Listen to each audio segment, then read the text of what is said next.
Corona की नई किस्म ने वबा के खिलाफ हासिल करदा कामयाबी को ज़ाया कर दिया। जापान ने दुनिया भर के तमाम शहरियों की एंट्री पर पाबंदी लगा दी। बरतानिया और कनाडा से भी नई किस्म के केसेस रिपोर्ट। आलमी इदारा सेहत का कहना है कि अभी ये कहना कबल अज़ वक्त है कि ये किस्म पहले से मौजूद वेरिएंट से ज़्यादा खतरनाक है। जनूबी अफ्रीका ने सफरी पाबंदियों को गैर मुनसिफाना करार देकर हटाने का मुतालबा कर दिया। कोरोना की नई किस्म नई सफरी पाबंदियों का सबब बन गई। जापान का दुनिया भर के शहरियों की एंट्री बंद करने का ऐलान। दीगर ममालिक ने भी अफ्रीकी ममालिक पर सफरी पाबंदियां आयद कर दी। जनूबी अफ्रीका ने आर्मी बरादरी से फिलफौर सफरी पाबंदियां हटाने का मुतालबा कर दिया। सदर ने अफ्रीकी ममालिक पर सफरी पाबंदियों की मसम्मत करते हुए कहा कि उन्हें आलमी रद्द-ए-अमल पर हैरत है। आलमी इदारा सेहत का कहना है कि अभी ये कहना कबल वक्त है कि ओमिक्रॉन पहले से मौजूद वेरिएंट से ज्यादा खतरनाक है। ओमिक्रॉन के बरतानिया से 2 और कनाडा से 3 मुतासरीन रिपोर्ट हुए हैं। अमरीकी महकमा सेहत ने मुल्क में 5वीं वबाई लहर का खदशा जाहिर कर दिया। बरतानिया ने G7 ममालिक का हंगामी इजलास आज तलब कर लिया। दूसरी तरफ यूरोपीय यूनियन ने कहा है कि अदविया साज इदारों को वैक्सीन की नई किस्म के खिलाफ अफादियत जानने के लिए 2 से 3 हफ्ते दरकार हैं। तमाम सूरत हाल पर बात करने के लिए इस वक्त हमारे साथ मौजूद हैं डॉक्टर राना जवाद असद साहब। बहुत शुक्रिया राना जवाद साहब बोल न्यूज़ को वक्त देने के लिए। बताइएगा, ओमिक्रॉन नामी जो ये नया वेरिएंट सामने आया है, इस वेरिएंट के बारे में अब तक क्या कुछ पता चल सका है? जी बहुत शुक्रिया इनवाइट करने का प्रोग्राम में।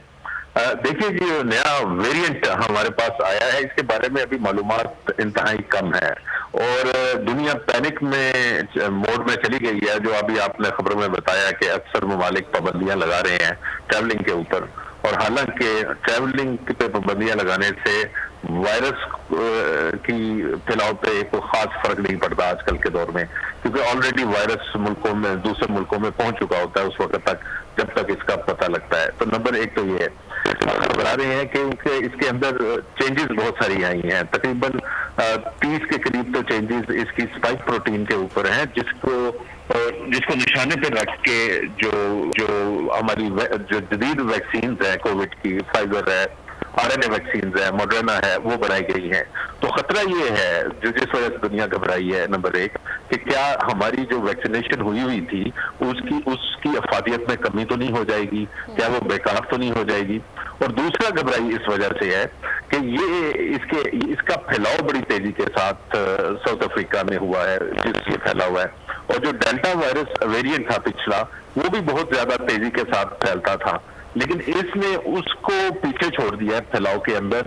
तो 2 खतरे हो गए। एक तो इसकी बहुत सारी चीजों का भी हमें इल्म नहीं है कि ये किस तरह बर्ताव करेगा रियल लाइफ के अंदर, और दूसरा इसके साथ फैलने की वजह से जो दुनिया है वो घबराई है कि खुदा न खास्ता अगर ये ज्यादा शदीद बीमारी ले आता है तो फिर हमारे लिए बहुत बड़ा मसला हो जाएगा। और अगर ये वैक्सीन की अफादियत को कम कर देता है तो जो अभी तक हमने जो प्रोग्रेस की है कोविड के अंदर, वो भी हमारी वापस हो जाएगी। तो ये चंद एक वजूहात हैं और ज्यादा अननोन है, और अननोन की वजह से मुल्कों की हुकूमतें भी घबरा के पाबंदियां लगा रही हैं। तो डॉक्टर साहब, जिस तरह से हम पहले बात कर रहे थे डेल्टा वेरिएंट में और जो दूसरी कोविड की किस्में आई थी कि किस तरह से इनसे बचना है, क्या प्रिकॉशनरी मेजर्स देने हैं, तो इसके सिम्टम्स के हवाले से अभी तक कोई रिसर्च हुई है? ये इससे बचना कैसे है? वही मास्क लगाना है, पुराने तरीक़ेकार हाथ धोने हैं, वही तमाम तरीके अपनाने हैं?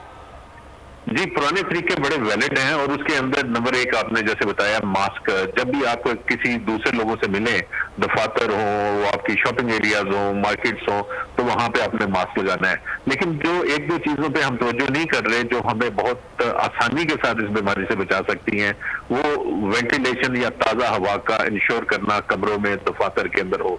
अगर आपकी एक खिड़की और दरवाजा खुला है आपके दफ्तर का, तो जो बेशक वो ओमिक्रॉन हो या कोई दूसरा वेरिएंट आ जाए, उसका फैलने का खतरा 18 गुना कम हो जाता है, 18 गुना कम चांस है बीमारी लगने का। तो ये बहुत बड़ा आपके पास है। तीसरा, जहां कोशिश करें कि जिसे हम पहले एहतियात करते थे, जहां पे क्राउड है या बैडली वेंटिलेटेड स्पेसेस हैं, आपके बाद ठीक है, पुराने तरीकाकार भी अपनाने हैं, वेंटिलेशन को यकीनी बनाना है और यही कोशिश करनी है कि जहां पर हुजूम है वहां पर ना जाया जाए। बहुत शुक्रिया राना जवाद असद साहब, आपने बोल न्यूज़ को वक्त दिया। सब्सक्राइब करें और बेल दबाएं ताकि कोई खबर रह न जाए।